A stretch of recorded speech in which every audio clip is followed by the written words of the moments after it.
하나님은 대언의 성취로 자신을 확증하십니다. 쉽게 말하면 하나님은 약속을 지키셔서 자신이 진짜 살아있다라는 것을 보여주신다는 거예요. 자, 우리가 성경에서 가장 무섭기도 하고 하나님께서 혼내시는 이야기들을 지난주까지 우리가 살펴봤어요. 그래서 이제 25장부터 에스겔부터 그 다음 책들 다니엘부터 쭉 보면은 심판도 언급되긴 하지만 이제는 회복의 이야기들이 조금씩 등장을 합니다. 벌써 마음속에 소망과 희망이 생기시죠? 두려운 부분이 끝났구나. 이제 좀 따뜻한 하나님의 위로의 말씀들. 자, 근데 처음 먼저 하시는 게 뭐냐면 이방 나라들아, 너희들은 멀쩡한 줄 아냐? 내가 내 자식들 때리고 내 마음이 편한 줄 아느냐? 너희들도 다 혼난다. 그러면서 이스라엘만큼은 내가 반드시 지켜준다. 이제 그런 이야기를 오늘 하십니다. 잘 한번 살펴봅시다. 여기 몇 나라가 나오냐면은 7나라들이 나와요. 암몬, 모압, 에돔, 블레셋, 두로, 시돈, 그리고 이집트. 이렇게 주변에 있는 7나라에 대해서 하나님이 말씀을 해주셔요. 자, 친구들 약속 혹시 해본 적 있어요? 약속? 친구들하고 시간 약속 해봤어요? 우리 몇 시에 어디서 만나자 그런 거 해봤어요? 엄마 우리 몇 시에 어디서 만나요? 약속 해봤죠? 약속을 했어요. 우리 2시에 만나자. 그래가지고 2시에 만났어요. 근데 2시에 만나기로 했는데 지금 뭐 하고 있어요, 저 친구는? 그리고 또 어떤 친구는 어떻게 돼요? 2시가 넘었는데 늦게 왔죠. 약속을 잘 지키는 사람들은 믿을만해요. 그 사람은 맨날 약속을 잘 지켜. 맞아. 믿을만해. 근데 맨날 약속을 안 지키는 거예요. 맨날 늦게 오고 맨날 안 오고. 그러면 그 사람을 믿을만해요? 안 믿을만하지 못해요? 평소에 약속을 잘 지키는 사람들은 자, 내가 10,000원 빌려줄 테니까 10,000원 갚아. 내일까지 갚아야 돼. 그랬더니 내일까지 갚았어요. 그럼 그 다음에도 돈을 빌려줄 수 있겠어요, 없겠어요? 근데 10,000원을 빌려주는데 이 친구는 갚는다고 하고선 안 갚아. 빨리 갚아 그랬는데 그 다음에 또 안 갚아. 그러면 돈을 빌려줄 수 있어요, 없어요? 믿을 수가 없잖아, 그렇죠? 우리가 믿는 하나님을 약속을 잘 지킬까 안 지키실까? 잘 지키는 정도가 얼마나 무서운지 한치의 오차도 없이 잘 지키시는 거예요. 근데 만약에 하나님이 약속을 안 지키면 우리가 그 하나님을 믿을 수 있어요, 없어요? 없잖아. 이 약속이라는 게 정말 중요한데, 자, 잘 보세요. 만군의 여호와 주께서 맹세하고 말씀하셔야 내가 계획한 그대로 이루어지고 내가 작정한 건 그대로 실현이 된대요. 하나님이 하기로 했는데 미안해 깜빡 잊었네. 그런 경우가 있을까 없을까? 그런 하나님이면 믿을만 할까? 천국에 도착했는데 너 천국에 가기로 했냐? 미안하네 지옥 가야겠다 실수했네. 그러면 돼야 안 돼요? 깜빡했다 종이 안 써놨네. 써놨어야 되는데. 그러면 돼야 안 돼요? 그런 하나님을 불안해서 못 믿겠잖아요. 그렇죠? 보세요. 예언자가 여호와의 이름으로 말했는데 말대로 안 됐어요. 어떤 목사님이 어떤 예언자가 와가지고 하나님께서 말씀하셨습니다. 몇 시 몇 분에 이런 일이 일어난답니다. 근데 그런 일이 안 일어났어요. 그럼 그 사람은 하나님이 보냈어요? 안 보냈어요? 거짓말한 거예요. 그렇죠? 이런 사람이 많을까 적을까? 엄청 많아요. 성경의 모든 예언은 마음대로 풀면 안 된다. 왜냐하면 하나님이 주신 예언은 언제든지 사람의 뜻으로 한 게 아니라 하나님이 성령님의 감동을 받아 말씀해 주신 거다. 우리 하나님은 진짜 믿을만 하죠. 믿을만 하지 않으면 교회 다닐 필요가 없잖아요. 그죠? 그래서 오늘 제목을 대언이라고 했는데 왜 대언이라고 했냐면 원래 성경에서 말하는 이 예언자라는 얘기는 미래를 얘기하는 사람이 아니라 뭐 하는 사람이에요? 원래 말씀을 맡아서 하나님의 말씀을 맡아서 전해주는 사람, 맡을 예자예요. 미리 예자가 아니고 맡을 예자. 이런 의미를 가지고 번역을 했는데 사람들은 미래에 대해서 얘기해 주는 게 예언자들인가 보다 이렇게 오해를 하고 있어요. 사실은 하나님께서는 과거에 대해서 말씀하실 때도 있죠. 그리고 현재에 대해서 말씀하실 때도 있고 또 미래에 대해서 말씀하실 때도 있어요. 그러니까 미리 예자, 미리 예언도 있죠. 근데 과거에 대한 말씀도 있고 현재에 대한 말씀도 있고 너네 과거 이걸 잘못했잖아. 너네 지금은 이게 틀렸어. 너네 미래에 이렇게 될 거야. 이 모든 걸 통틀어서 뭐라 그래요? 예언이라고 하는 거예요. 근데 원래 이제 킹제임스 같은 번역에서는 오해하지 않게 대언이라고 번역을 했어요. 말씀을 맡겼다. 그러니까 사실 사람은 미래를 알 수 있어요, 없어요? 알 수 없잖아요. 그래서 사실은 하나님이 주신 말씀을 대신 전해주는 거예요. 그러니까 미래를 점쳐주는 사역을 하시는 건 조심해야 돼. 그런 분들은 사실은 좀 조심해야 돼요. 그렇게 안 되면 그 사람은 가짜인 거예요. 대부분 가짜겠죠. 항상 하나님의 말씀대로. 자, 근데 자 여기 보면은 제가 각주를 가져왔는데 바톤 페인이라는 구약 학자가 있어요. 복음주의 신학자가 돌아가셨는데 그분은 성경에 있는 예언을 다 공부를 한 거예요. 그랬더니 몇 개가 있어요? 성경에 1817개가 있더라는 거예요. 미래에 이런 일이 일어난다. 1817개. 어마어마하죠. 구약에 1239개, 신약에 578개. 창세기부터 말라기까지 쭉 살펴봤어요. 이렇게 될 거다, 이렇게 될 거다를 몇 개예요? 1239개. 또 신약에는 몇 개예요? 578개. 근데 1239개 중에서 예수님에 대한 게 몇 개예요? 300개가 넘는 거예요. 어떤 학자는 356개 돼요. 어쨌든 300 몇 개예요. 학자마다 좀 다를 수 있으니까. 근데 이 초림에 대한 게 벌써 다 이루어진 거예요. 하나도 빠짐없이. 놀랍죠? 이게 말이 안 되잖아요, 사실은. 어떻게 구약이 거의 4,000년이고 구약 시대를 모세부터 쓰면은 1,500년, 600년인데 1,500년 동안에 30명이 썼는데 한 사람에 대해서 썼는데 그게 300개가 다 이루어진 거예요. 한 사람에게. 이게 확률적으로 가능할까, 가능하지 않을까? 이건 불가능한 일이에요, 사실은. 불가능한 일이에요. 근데 성경의 68%는 다 이루어졌고 나머지 32%는 어떻게 되겠어요? 이제 미래. 요한계시록이나 미래에 대해서 다시 오실 예수님, 이스라엘의 회복, 천년왕국에 대해서 이사야서에 엄청나게 많잖아요. 그런 얘기들이 다 있는 거예요. 아쉽게도 저 책이 번역이 없더라고요. 제가 찾아봤는데 영어로만 있고 없어요. 우리 영어 잘하는 분들이 있으니까 번역 좀 해보세요. 자, 되게 두꺼워요, 근데. 자, 근데 재밌는 게 뭔지 알아요? 다른 종교, 우리 친구들이 알고 있는 다른 종교 뭐 있어요? 불교, 신두교, 또 신도, 또 유대교, 또 조로아스터교, 이슬람교 있잖아요. 이런 종교에는 이런 일이 있을까 없을까? 이런 대언이 있을까 없을까? 미래에 대한 예언이 없어요. 없어요. 왜냐하면 괜히 얘기했다가 안 되면 어떻게 돼요? 잘 봐요. 1239개 중에 하나만 틀리면 이거 다 믿을만 해요? 못 믿을만 해요? 하나만 틀리면 믿을만 하지 못해요. 그죠? 아무리 사람이 약속을 잘 지켜도 한 개를 어기는 순간 저 사람은 100%는 못 믿겠네. 그렇게 되잖아요. 그죠? 만약에 여기 1817개 중에 한 개라도 틀렸어요. 그럼 하나님 믿을만 해요? 믿을만 하지 못해요? 못 믿잖아요. 하나님도 실수할 수가 있구나. 근데 재밌는 건 성경에는 틀린 게 하나도 없는 거예요. 이슬람교는 딱 하나 있어요. 자기가 메카로 돌아간대요. 자기가 그거 하나 있어요. 다른 예언 자체가 없어요. 다른 종교는 불가능해요. 왜냐하면 미래를 알 수 있는 건 누구예요? 진짜 하나님밖에 없잖아요. 진짜 하나님. 성경은 우리가 어떻게 성경을 믿느냐. 성경에 있는 이 이야기 1600년, 1500년 동안 40명이 쓴 이 이야기가 어떻게 정확하게 다 맞아떨어지느냐. 이걸 보면서 우리는 의심이 많은 사람도 믿을 수밖에 없는. 자, 이걸 생각하고 오늘 이야기를 볼 거예요. 왜냐하면 하나님이 이 7나라들이 망한다고 이야기를 했는데 망했을까 안 망했을까? 안 망했으면 하나님 말이 맞아요, 틀려요? 틀려요. 근데 만약에 정확하게 맞아떨어지면 하나님 말씀이 맞는 거잖아요. 에스겔이 이 이야기를 할 때 이 나라들은 다 망하지 않았어요.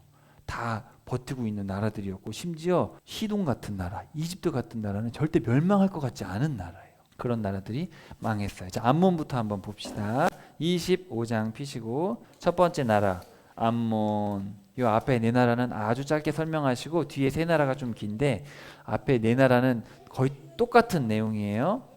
그래서 자, 하나님이 암몬을 왜 싫어하시냐면 너희들이 예루살렘이 멸망할 때 어떻게 했어요? 기뻐하면서 무례하게 행했다는 거예요. 하나님의 성전이 더럽혀지고 이스라엘 땅이 황폐해지고 유다의 집이 포로가 되었을 때 기뻐했다는 거예요. 그래서 하나님이 동쪽 사람들 바벨론을 데려와서 너희들은 멸망할 것이다. 바벨론이 글로 들어와 가지고 암몬 땅에다가 궁궐을 짓고 거처가 세워지고 식량을 빼앗기게 될 것이다. 수도 라빠가 폐허가 될 것이다. 그제서야 암몬 너희들은 여호와가 진짜 신인 줄 알 것이다. 너희들이 무슨 몰렉이나 뭐 그런 신을 만들어 가지고 아기들 태워 바치고 그랬는데 그거 다 가짜다. 너희들이 망하고서야 내가 여호와, 내가 진짜 하나님이라는 것, 진짜 신이라는 것을 알게 될 것이다. 그래서 느부갓네살이 582년에 멸망시켰어요.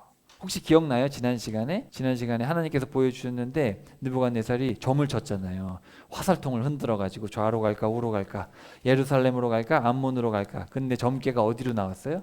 예루살렘. 그래서 예루살렘이 먼저 망하죠. 예루살렘 먼저 망하고 그 다음에 암몬과 모압으로 가가지고 암몬과 모압도 붙어 있잖아요. 가서 무너뜨리는 거예요. 자, 그 다음에 8절로 갑시다. 8절 모압 두 번째 나라. 거의 내용들이 똑같아서 그렇게 어렵지 않아요. 너희들도 유다 족속을 비방했다. 내가 모압과 세일. 요 세일은 여기 에돔 땅에 있는 산인데 같이 묶어서 말씀하셨어요. 모압과 세일에게 말하기를 유다 족속도 다른 모든 이방 족속이나 다를 게 없구나. 이렇게 비웃는 거죠. 저 유다 봐라. 유다도 결국 망했네. 내가 모압의 도시들을 허물어 버리겠다. 동방 사람들, 바벨론 사람들이 와서 너희들은 다 부서지고 더 이상 기억되지 않을 것이고 그제서야 너희들도 아, 여호와가 신이었구나 그렇게 알게 될 것이다. 그래서 암몬과 모압은 뿌리가 같잖아요. 그죠? 뿌리가 같아요. 아빠랑 딸 둘이 결혼해서 태어났는데 똑같아요. 근데 같이 망했어요. 자, 그 다음에 12절로 갑시다. 에돔. 자, 에돔은 누구예요? 에돔은 형제 나라잖아요. 그죠? 야곱의 형이잖아요. 에돔이 원수를 갚음으로써 유다의 집을 치며 크게 죄를 짓고 그들에게 직접 원수를 갚았도다. 남유다가 망할 때 에돔은 어떻게 했는지 알아요? 바벨론한테 붙어가지고 더 나쁘게 굴었어요. 아니 동생 나라가 망하고 있으면 좀 불쌍히 여기고 도와주는 거 해야 되는데 느부갓네살한테 붙어가지고 같이 예루살렘을 저주하고 그랬단 말이에요. 그러니까 하나님이 너무 화가 나는 거예요. 저도 자녀를 키워보니까 부모가 언제 화가 나냐면 형제끼리 싸울 때 화가 나요. 아니 서로 사랑하면서 살지 못하냐, 어떻게 저렇게 양보도 안 하고 서로 저렇게 싸우냐. 그럴 때 화가 나죠. 자, 사람과 짐승을 끊고 칼에 쓰러지게 하겠다. 이스라엘의 손으로 분노를 에돔에게 행하겠다. 그러면서 여기 뭐라 그러시냐면은 네옴 아도나이 여호와, 내가 반드시 이렇게 한다. 에돔에 대해서는 하나님이 좀 감정이 있으세요. 특별히 항상 이사야서나 예레미야도 보면 에돔에 대해서 특별히 다루시거든요. 이 형제 나라. 하나님은 이 혈연 관계를 되게 중요하게 생각합니다. 어쨌든 네움 아도나이 여호와, 나 주 하나님이 반드시 그렇게 한다. 너 에돔 너 가만두지 않을 거야. 특별한 감정이 있는 거예요, 하나님이. 그래서 나중에 좀 늦게 553년에 바벨론 나부니두스 다음 왕에 의해서 완전히 그 전에 멸망합니다. 어느 정도 멸망하는데 이제 완전히 멸망하는 거는 좀 후대에 멸망을 하게 돼요. 자, 그 다음에 블레셋 어딘지 알죠? 저기 바닷가에 있어요. 자, 블레셋 족속도 마찬가지예요. 유다를 멸시했어요. 이스라엘에 대해서 적개심을 품고 아주 미워하였으므로 마음속에 앙심을 품고 이스라엘 족속을 쳐서 모조리 없애버리려고 했다. 그래서 하나님이 블레셋을 사정없이 쳐서 남은 자를 없애고 분노로 보복하여 원한을 갚을 것이다. 그제서야 블레셋 너희들도 내가 신인 줄 알 것이다. 블레셋 사람들이 뭐 믿었는지 알아요? 바알세붑, 똥파리도 믿고 또 몸은 사람이고 밑에는 물고기, 다곤신을 믿고 뭐 그런 걸 믿었단 말이에요. 그런 신들을 믿었어요. 604년에 바벨론 느부갓네살에 의해서 비교적 초창기에 망했죠. 자, 이제부터 좀 중요한 나라가 등장합니다. 자, 26장 두로, 다섯 번째 나라 두로. 여러분 두로와 시돈을 묶어서 뭐라 그러죠? 페니키아. 들어보셨어요? 페니키아? 페니키아에서 뭐가 왔어요? 알파벳이 온 거예요. 여러분이 쓰고 있는 영어 알파벳 여기서 만든 거예요. 페니키아에서 뭐가 왔냐면은 피닉스가 온 거예요. 불사조가 피닉스잖아요. 불멸. 그래서 이 나라가 상징하는 것이 우리는 불멸이다. 우리나라는 절대 안 망한다. 어마어마한 나라죠. 지도 한번 봅시다. 저기 페니키아에 빨간 점들이 보이죠? 여기 빨간 점들이 뭔지 알아요? 다 페니키아의 식민지예요. 어마어마하죠. 특별히 여기가 유명한 카르타고입니다. 카르타고가 나중에 로마랑 포에니 전쟁을 2차에서 싸웠는데 나중에 그때 망해요. 로마한테 망하는데 그 전까지는 어마어마한 도시였어요. 자, 그래서 여기 스페인까지 갔단 말이죠. 그러니까 페니키아의 부라는 거는 어마어마했어요. 다윗이 성전을 지을 때 두로 왕하고 이렇게 손을 잡았고 나중에 솔로몬이 두로 왕 히람이랑 손을 잡아가지고 성전을 지었잖아요. 그만큼 이 페니키아가 당시에 초강국이었어요. 초강국. 근데 하나님이 이 두로에 대해서 어마어마하게 화를 많이 내시는데, 자, 두 가지 주제예요. 처음에는 나라에 대해서 두로의 멸망, 그리고 두로에 대한 애가, 그 다음에 두로 왕에 대한 심판, 두로 왕에 대한 애가가 이렇게 나옵니다. 나라에 대해서, 왕에 대해서. 자, 나라에 대해서 한번 봅시다. 자, 너희들 느부갓네살에 의해서 망할 것이고 옆에 나라들이 그걸 보고 벌벌 떨 것이다. 어떻게 두로가 망하냐? 두로는 절대 망할 수 없는 나라인데 어떻게 두로가 망했지? 그러면서 두로에 대해서 슬픈 노래를 부르는데 두로에 있는 배들은 최고급 자재, 얼마나 돈이 많겠어요, 그죠? 전 지중해를 상대로 무역을 하니까 돈이 넘쳐 흐르는 거예요. 그러니까 최고급 자재, 최고급 선원들, 그냥 돈이 넘쳐 흘러요. 너무 잘 사는 거예요. 근데 너희들 거센 동풍으로 인해서 바닥에 가라앉혀 버릴 것이다. 하나님이 심판하시니까 두로가 망한 거예요. 느부갓네살이, 그리고 나중에 알렉산더 대왕이 와서 로마가 건설되기 전에. 자, 근데 자, 오른쪽에 봅시다. 두로 왕. 두로 왕은 그러면은 교만하겠어요, 겸손하겠어요? 교만이 하늘을 찌르는 거예요. 자신을 뭐라 그랬냐면 신이라 그랬어요. 나는 신이다. 두로 왕이 너무 잘 사니까. 많은 재물로 인해서 교만해졌다. 그렇지만 너는 네가 믿는 그 외국인들 손에 붙잡혀 수치스럽게 죽을 것이다. 그러면서 두로 왕에 대한 애가를 하네. 좀 특별해요. 저 두로 왕에 대한 애가 별표해 놨죠. 저거 좀 중요합니다. 저거 이따 제가 설명드릴게요. 그래서 이제 느부갓네살이 쳐들어옵니다. 북쪽에서부터 말과 병거와 기병과 군대와 많은 백성이 와서 두로 위에 임할 것이다. 내가 반드시 그렇게 한다. 주변 나라들이 떨며 애가를 부를 것이다. 왜냐하면 두로가 망할 거라고는 아무도 생각을 못한 거예요. 지금 만약에 여러분 미국이 망한다면 여러분 믿어야 안 믿어요? 전혀 안 믿겠죠. 그렇게 군사 대국이면서 그럼 미국이 망하겠나 싶지만, 두로가 망하겠나 싶었지만 순식간에 망하는 거예요. 근데 하나님이 망하겠다고 했는데 나중에 돌이켜보니까 실수했다, 내가 두로 심판하겠다고 했는데 깜빡 잊어버렸네. 그러면 우리가 믿을만해? 못 믿겠어요. 못 믿잖아요. 근데 봐봐요. 하나님이 26장에 보면 3절에 보면 여러 민족이 연합해서 쳐들어온다. 도시가 폐허가 돼서 거기는 절대로 도시가 재건되지 않고 거기는 그물이나 치고 있을 것이다. 그 다음에 느부갓네살이 두로 본토를 정복할 것이다. 도시의 석재와 목재가 바다로 던져질 것이다. 두로의 멸망이 다른 도시의 두려움이 될 것이다. 이렇게 얘기를 했는데 이렇게 될까 안 됐을까? 이렇게 된 거예요. 나중에 요세푸스라는 역사가가 있어요. 성경에 다 기록되어 있지 않는데 요세푸스 혹시 들어봤어요? 요세푸스가 예수님 이후 시대 사람인데, 예수님 이후에 그 사람이 유대인 역사가인데 나중에 로마에 항복을 하고 나서 역사를 썼어요. 근데 그 사람이 아주 자세하게 이게 어떻게 그렇게 됐는지를 자세하게 써놨기 때문에 성경 그대로 됐구나를 우리가 확인할 수가 있는데, 정확하게 3년 있다가 이 에스겔이 선포하고 나서 3년 있다가 정확하게 느부갓네살이 침략해가지고 점령을 하는데 13년 만에. 두로가 뭐가 많아요? 돈이 많잖아요. 어마어마해요. 돈이 막 넘쳐나니까 군사력도 어마어마하니까 뚫지를 못하는 거예요. 근데 이제 저희가 말하는 건 두로가 앞에 섬이 있었고 본토가 있어요. 본토가 꽤 더 커요. 그 본토를 뚫는데 13년 걸렸어요. 본토를 13년 동안 버텼어요. 그리고 거기 역사 자료에 보면 거기에 맑은 물이 막 있었대요. 그러니까 물이 있으니까 버틸 수가 있는 거예요. 13년을 버텼는데 느부갓네살이 13년 만에 함락을 시켰죠. 그리고 나서 그 사람들이 어디로 도망갔냐면은 섬으로 도망간 거예요. 그 앞에 섬이 하나 있어요. 그 섬은 느부갓네살이 정복을 못했어요. 근데 나중에 누가 쳐들어와요? 나중에 240년 있다가 알렉산더가 쳐들어와서 바다를 메꿔버려요. 바다, 자 여기 보면 예언이 되어 있는데 도시의 석재와 목재를 바다로 던진다. 알렉산더 대왕이 저기 도시에 폐허가 되어 있는 석재와 목재 다 갖다 바다 던져라, 메워라, 그렇게 얘기를 합니다. 그래서 알렉산더가 직접 메워요. 그렇게 자기가 들고 가는 게 그게 역사 기록에 있어요. 알렉산더가 저걸 들고 가서 바다에 메웁니다. 그래가지고 만들어서 점령해버리죠. 그 역사 기록에 정말 도시들이 벌벌 떨었다. 어떻게 저거 두로가 망하냐. 왜냐하면 그 당시 가나안에 있는 대부분의 나라들이 다 두로를 의지했단 말이죠. 돈이 넘쳐나니까. 그래서 어찌 그 아름다웠던 도시가 망해버리는가. 하나님 말씀은 반드시 이루어지니까 사람들이 역사를 공부하면서, 하나님 안 믿던 사람도 두로를 공부하면 야 이게 말이 되나? 어떻게 멸망하기 수백 년 전에 얘기해가지고 느부갓네살과 알렉산더 대왕을 통해서 역사 그대로 이루어지니까 빼도 박도 못하는 거예요. 이건 말이 안 되는 거예요. 여러분 이렇게 여러 가지 예언들이 정확하게 맞아떨어질 가능성 자체가 희박합니다. 이 수학적으로 불가능해요 이게. 그래서 저기 보시면은 알렉산더 대왕이 그러니까 예언대로 다 바다를 메꿔가지고 간 거예요. 그래가지고 저기를 부셔버리죠. 그런 일이 역사에 있었어요. 그래서 572년에 느부갓네살이 본토를 정복하고 332년에 알렉산더 대왕이 쳐들어옵니다. 자, 페니키아가 얼마나 위대한 나라였나. 자, 여기가 어딜까요? 여기가 카르타고예요. 카르타고. 제가 페니키아는 영상을 찾아봐도 없어서, 자 당시의 그 문명이라는 게 우리가 생각하는 그런 고대인들은 뭐 나무배 타고 다녔겠지, 그런 게 아닙니다. 이 고대인들의 문명이 위대합니다. 어마어마해요. 우리가 진화론의 영향을 자꾸 받아가지고 고대인들은 미개하고 우리는 잘 살겠지 생각하지만 그렇지 않아요. 고대인들이 지은 건물들은 무너지질 않아요. 지금까지도. 근데 우리가 지은 아파트는 10년 있으면 이상해져요. 콘크리트라는 게. 고대인들은 장난 아닙니다. 그러니까 제가 봤을 때는 거꾸로 가고 있어요. 그러니까 아담은 어마어마한 지혜를 가지고 있었는데 갈수록 우리는 지금 전화번호 못 외우잖아요. 여러분 스마트폰 승장해서 큰일 났어요.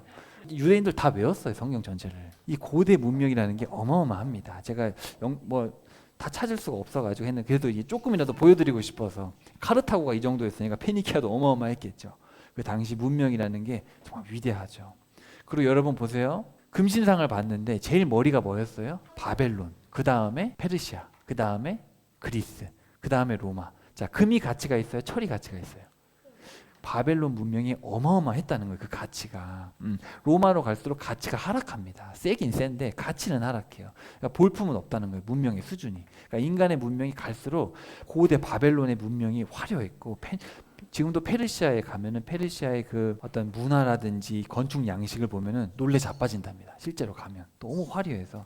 지금도 그런 돌멩이가 기둥이 어마어마한데 지금 못 짓는데 그런 거를 어떻게 졌나 몰라요. 어마어마하다는 거예요. 자, 지금 이제 두로가 있는 땅 레바논입니다. 레바논에 여러분이 가보시면 이렇게 돼 있어요. 다 그냥 폐허예요, 폐허. 하나님의 말씀대로. 아니 다 부셔졌으면 거기다가 도시를 재건할 만 하잖아요. 근데 말씀대로 재건되지 않고 있어요.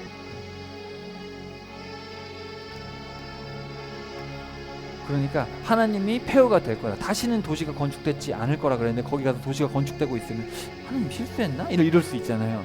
근데 말씀 그대로 지금도 다 말씀대로 폐허가요, 폐허. 몰라요. 하나님의 뜻이 있겠죠. 하나님이 안 된다고 하면 그냥 안 되는 거예요. 그 당시에 다 이제 돌로 건물을 건축을 했죠. 지금은 섬이 있고 본토가 있으면 여기가 다 이어져 버렸어요. 그래서 다 반도가 됐어요. 반도가 하나님의 말씀대로 그대로 됐어요. 자, 이제 두로 왕에 대해서. 자, 저기 바로 두로가 쓰던 동전입니다. 저기 뭐가 그려져 있죠? 불사조. 독수리가 아니고 불사조입니다. 바로 불사조가 영어로 피닉스예요. 피닉스가 바로 페니키아. 네 마음이 높아져서 네가 말하기를 나는 하나님이다. 내가 하나님의 자리 바다들의 한가운데 앉아있도다. 교만할 만하죠. 두로가 교만할 만합니다. 그때 그 경제력이나 이 위상이라는 게 어마어마했죠. 지중해 전체, 그게 당시엔 세계였는데 지중해 전체를 이렇게 다스렸으니까 어마어마했죠. 네 마음을 하나님의 마음같이 정할지라도 너는 사람이다. 너는 하나님이 아니다. 지혜를 가지고 무역으로 재물을 얻은 일에만 몰두하다가 교만해졌다. 사람이 돈 해서 돈이 많아지면 어떻게 될까? 주님, 저에게 많은 돈을 주셔서 감사합니다. 가난한 자들에게 다 나눠주겠습니다. 그런 사람이 있을까 없을까요? 그런 사람이 없어요. 사람이 돈이 많아지면 교만해지기 쉬워요. 그래서 열심히 믿었던 젊음도 있죠. 돈도 많죠. 그런 젊은 간원이 와가지고 예수님, 제가 다 지켰는데 제가 어떻게 하면 천국에 영생에 갈 수 있습니까? 예수님이 그래, 잘했다. 네가 말씀도 잘 지켰구나. 돈도 많네. 젊기도 하네. 그래, 이제 돈 다 팔고 가난한 사람 나눠주고 날 따라오면 돼. 울면서 집에 갔어요. 울면서. 그렇게는 못하겠어요. 예수님. 부해서 결국 망했다. 타국의 무서운 자들이 와서 너를 죽일 것이다. 자, 이제 좀 중요한 얘기가 나오는데, 자, 28장 11절부터 19까지 두로왕에 대한 애가가 나오는데 뭔가 조금 이상해요. 너는 완전한 모범이었다. 원문에 보면 비율의 도장이래요. 원문에 보면. 자, 비율의 도장 무슨 뜻일까? 비율이라는 단어인데 측정하다, 측정인데 도장이래요. 그러니까 측정이라는 단어를 썼다는 건 뭔가 명확하고 정확하다는 거예요. 그리고 도장이라는 거는 뭔가가 찍는 거잖아요. 옥새가든 찍는 거죠. 그러니까 너는 정말 뭔가 완벽하다는 거죠. 그리고 지혜가 충만하고 아름다움이 있다. 근데 네가 하나님의 동산 에덴에 있었대요. 에덴 동산에 있었대요. 그때 태어났어요? 안 태어났어요? 안 태어났잖아요. 그건 옛날이잖아요. 그죠? 근데 네가 에덴 동산에 있었고 모든 보석, 홍보석, 황옥, 다이아몬드, 녹주석, 줄마노, 벽옥, 사파이어, 에메랄드, 석류석, 금이 너를 덮었대요. 네가 창조되던 날에 네 안에서 작은 붓과 네 피리 작품이 예비됐다. 이거 누구 같아요? 너는 기름 부음 받은 덮는 그룹이래요. 너는 케루브래요. 단수로 돼 있어요. 너는 케루브래요. 기억나요? 우리 에스겔이 갑자기 그발 강가에 있다가 뭐가 나타났어요? 케루빔이 나타났죠. 케루브 4명이 나타났잖아요. 그죠? 그룹들이 나타났는데 머리가 몇 개였어요? 하나에 4개씩 있었죠. 그리고 날개는 4개, 2개는 날고 2개는 가리고, 또 다리는 뭐 같았어요? 소의 다리가. 그렇죠? 그랬는데 그 바퀴랑 같이 있었는데 너는 기름 부음 받은 그룹이다. 내가 너를 그렇게 세우며 하나님의 거룩한 산 위에 있었고 불타는 돌들 가운데 오르락 내리며 다녔다. 네가 창조된 날부터 완벽했는데 네 안에 불법이 발견됐다. 이건 누굴까? 네 상품이 많음으로 그들이 네 한가운데 폭력으로 가득 채우며 네가 죄를 지었다. 그러므로 내가 너를 더럽게 여겨 하나님의 산에서 쫓아내리라. 오 덮는 구름아, 내가 너를 불타는 돌들 가운데 끊어 멸하리로다. 네 아름다움으로 인해 네 마음이 높아졌고 네 광채로 인해 네가 네 지혜를 부패시켰은즉 내가 너를 땅에서 던져버리고 왕들 앞에 두어 너를 바라보게 하리라. 네가 네 많은 불법, 네 무역의 불법으로 네 성소를 더럽혔나니 그러므로 내가 내 한가운데서 불이 나오게 하여 너를 삼키게 하고 너를 바라보는 모든 자들 눈앞에서 너를 데려다가 땅 위에 재가 되게 하리라. 백성들 가운데서 너를 아는 모든 자들이 너로 인하여 놀라리니 네가 두려움이 되고 결코 다시는 잊지 아니하리라. 어떻게 보면 사람 같은데 어떻게 보면 사람 같지 않죠. 사실은 뭐예요? 마귀예요. 마귀에 대한 얘기를 하면서 두로왕 얘기를 하고 있는 거예요. 그러니까 두로왕에 빗대서 사실은 마귀 얘기를 하고 있죠. 그러니까 두로왕이 그렇게 진짜 마귀같이 악했던 거죠. 마귀같이 악했는데 하나님이 지금 묘사하는 거는 사실은 두로왕이 아니라 마귀를 묘사하시면서 두로왕도 너도 그래서 너도 비슷했다. 너도 어떻게 마귀 같냐. 그렇게 그런 얘기를 하시는 거예요. 그러니까 사실 마귀는 완벽한 그룹이었던 거예요. 완벽한 케루브. 하나님이 데리고 다니면서 하나님의 영광을 찬양하는 그런 정말 위대한 천사로 만든 거예요. 물론 성경엔 천사라기보다는 생명체로 되어 있는데 하나님이 만드신 창조물 중에서 가장 위대하고 가장 완벽하고 완벽한 비율의 도장 같은 인을 친 그런 정말 멋있는 그런 생명체인데 너무 아름답고, 그리고 여기 보면은 악기가 나와요. 작은 북과 피리. 그렇죠? 어떤 학자들은 뭐라 그러냐면 성가 대장이었다. 하나님을 찬양하는 최선봉에 서서 가장 아름다운 목소리로 가장 아름다운 몸으로 가장 아름답게 하나님을 찬양하는, 쉽게 말하면 하나님 가장 앞에서 하나님을 높였던 천사다. 근데 너무 아름답고 그 아름다움에 취해서 교만해져 가지고 불법이 발견돼서 하나님께서 버리셨다. 그래서 떨어졌다. 마치 두로 왕이 그랬다는 거예요. 두로 왕이 너무 아름다운 거예요. 돈이 너무 많고 세상 권력 다 가지고 있고. 그런데 두로 왕, 너가 그래서 결국 네 불법 때문에 네가 죄를 지어서 네가 버림받게 된다. 이제 그런 얘기를 빗대어서 하시게 됩니다. 마귀에 대해서 조금 알 수 있는 힌트가 여기 들어 있는 거예요. 자, 그 다음에 이제 시돈. 사실 두루와 시돈은 거의 한 나라로 보시면 됩니다. 페니키아라는 어떤 동맹인데 그래도 나라는 다르니까. 자, 그래서 여기는 간단하게 되어 있어요. 역병과 칼로 심판할 것이다. 그제서야 너가 내가 여호와인 줄, 신인 줄 알 것이다. 자, 근데 참 재밌는 게 있어요. 28장 24절에다 별표합시다. 자, 이집트에 들어가기 전에 뭐가 있냐면은 이스라엘의 회복에 대한 얘기가 있는데, 여러분 우리가 요한계시록 공부할 때 기억나세요? 6인을 떼고 7인을 떼기 전에 뭐가 잠깐 나오고, 6 나팔 불고 7 나팔 불기 전에 뭐가 잠깐 나오고, 그리고 6 대접하고 7 대접하기 전에 예수님께서 잠깐 얘기하시게 나오거든요. 근데 여기도 보면은 6과 7 사이에 이스라엘 회복이 살짝 들어있어요. 좀 재밌죠? 이게 어떻게 보면 뭐 하나님께서 하신 거죠. 사람을 이용해서 쓰시는 거죠. 하나님께서 저기에 뭔가를 넣어놓으시는 거예요. 항상 6과 7 사이에 뭘 넣어놓으시는데, 거기에 그때 이스라엘은 더 이상 이웃 나라들의 멸시를 받지 않을 것이다. 그리고 그들은 내가 여호와인 줄 알게 될 것이다. 여러 민족 가운데 흩어졌던 이스라엘 백성들을 다 불러 모으고 모든 민족들 앞에서 내 거룩함을 드러낼 때, 예수님이 재림하실 때입니다. 예수님이 초림하실 때 이런 일이 일어나지 않았어요. 예수님이 재림하시게 되면 이제 모든 흩어졌던 아브라함의 후손들이 다 이제 이스라엘의 후손들이 다 와가지고 이제 다시 예루살렘이 재건돼요. 지금 재건되고 있는 예루살렘은 진짜가 아닙니다, 여러분. 그건 회복된 예루살렘이라고 보기에는 맞지가 않아요. 예수님이 재림하실 때 회복된다고 성경에 써 있고, 지금 예루살렘은, 지금 여러분이 알고 있는 저 이스라엘은 온갖 동성애와 온갖 악한 걸로 막 얼룩져 있어요. 그건 회복된 게 아닙니다. 그래서 어쨌든 지금 너무 악해요. 자, 그래서 모든 민족 앞에서 내 거룩함을 드러낼 때 내가 내 종 야곱에게 주었던 원래 땅에서 살게 될 것이다. 요 구체적인 이야기가 어디 나오냐면 에스겔 40장부터 나와요. 그거는 이제 다다음 시간에 한번 볼게요. 자, 내가 이방을 심판할 때 이스라엘은 안전할 것이다. 그제야 그들은 내가 여호와인 줄을 알게 될 것이다. 그래서 이렇게 6과 7 사이에 다른 나라들은 다 망하지만 내 자식 이스라엘은 완전히 회복되는 때가 미래에 있다. 하나님 말씀. 자, 이제 마지막입니다. 자, 이집트. 자, 29장으로 갑시다. 7번째 나라. 이집트 너무 잘 알고 있죠, 친구들. 많이 들어봤죠. 이집트도 또 하나의 강대국이죠, 그죠? 두로와 이집트. 근데 이집트도 느부갓네살이 쳐들어오죠. 자, 이집트는 어땠습니까? 이집트는 무슨 강을 끼고 있었죠? 나일강. 저 나일강이 너무 풍요롭게 하니까 돈이 많았어요, 여기도.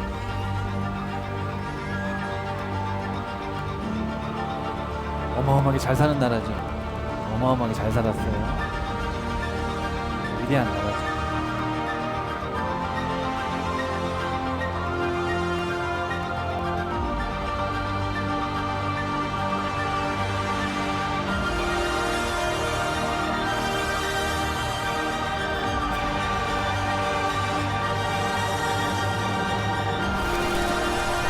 너무 풍요로운 거예요. 나일강 때문에 너무 풍요로워, 땅이. 너무 삼각주가 이제 한 하루에 이제 물이 퇴적돼가지고 너무 풍요로운 거예요.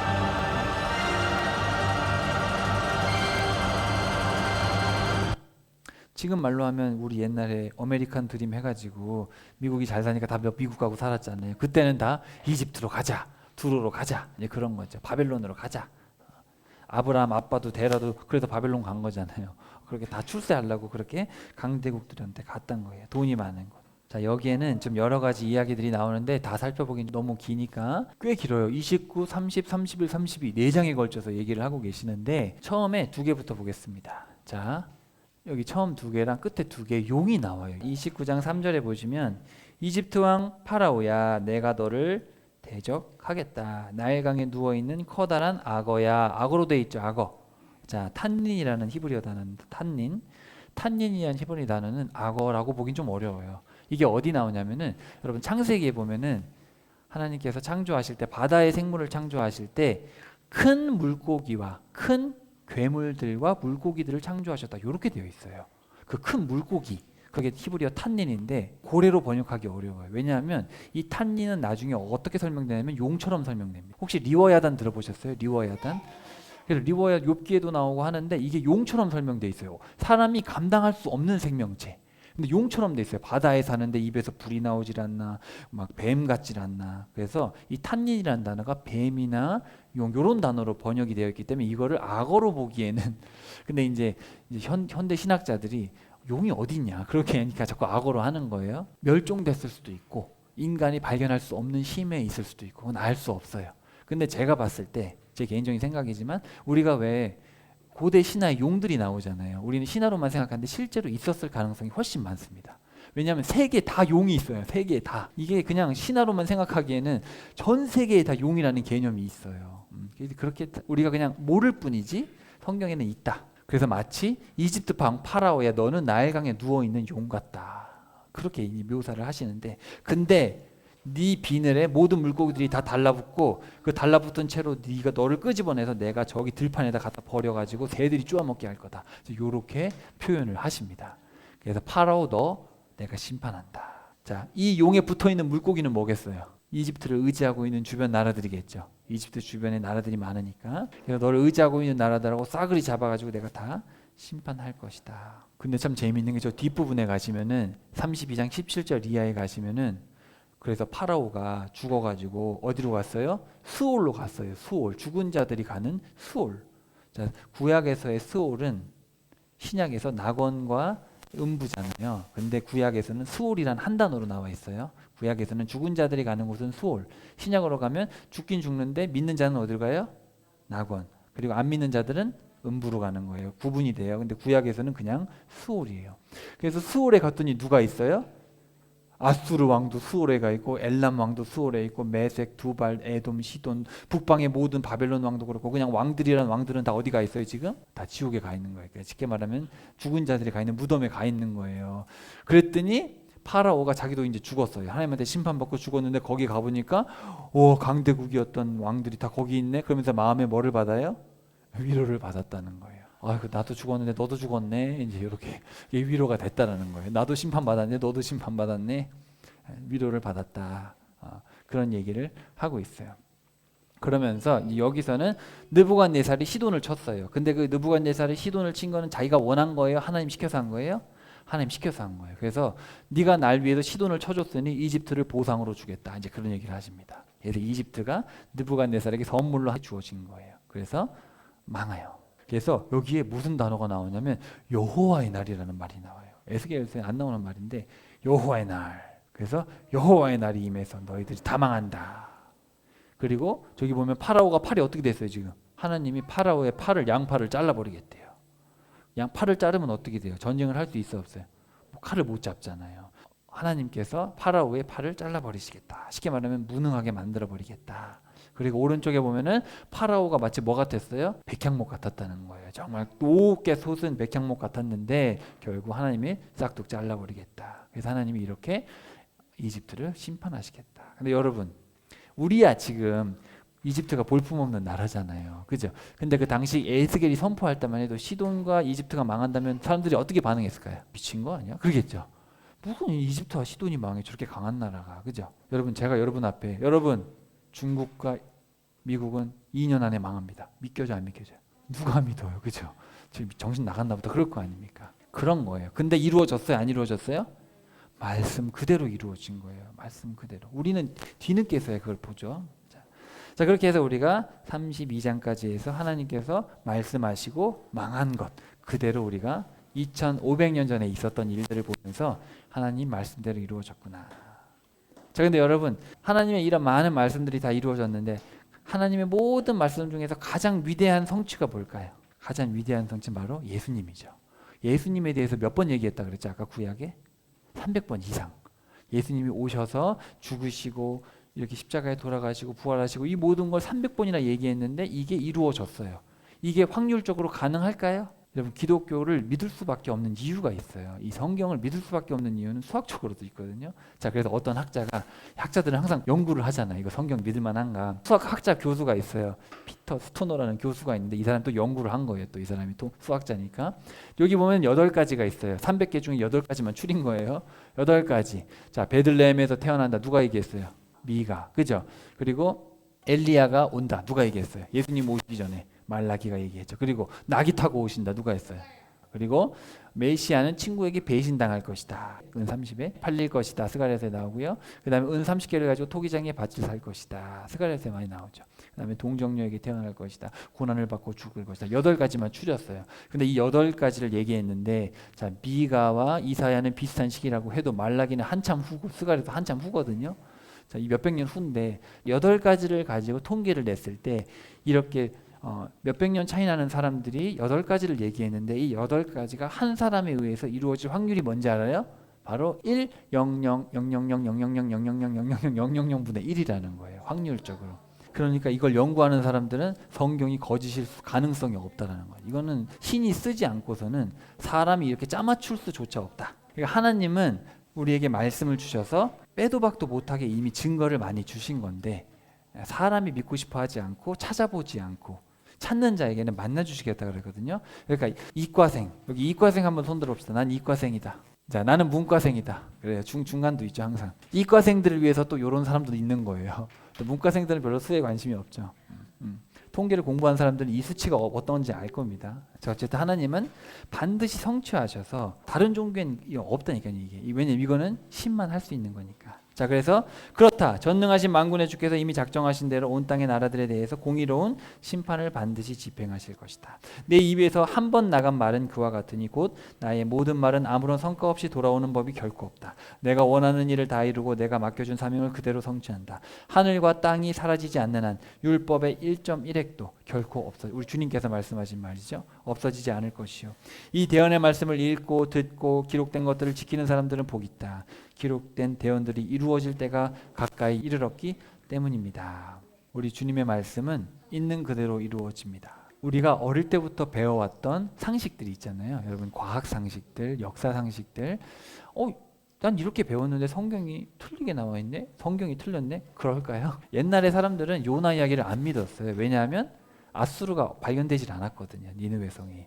근데 나중에 100몇 년 전에 니느웨를 찾고 나서 우리가 틀렸네? 그렇거든요. 그런 경우가 허다합니다. 사람들은 성경을 믿고 싶어 하지 않아서 우리가 아는 지식과 틀리면 성경이 틀렸다고 생각하고 싶지만 그렇지만 성경은 틀린 적이 없어요.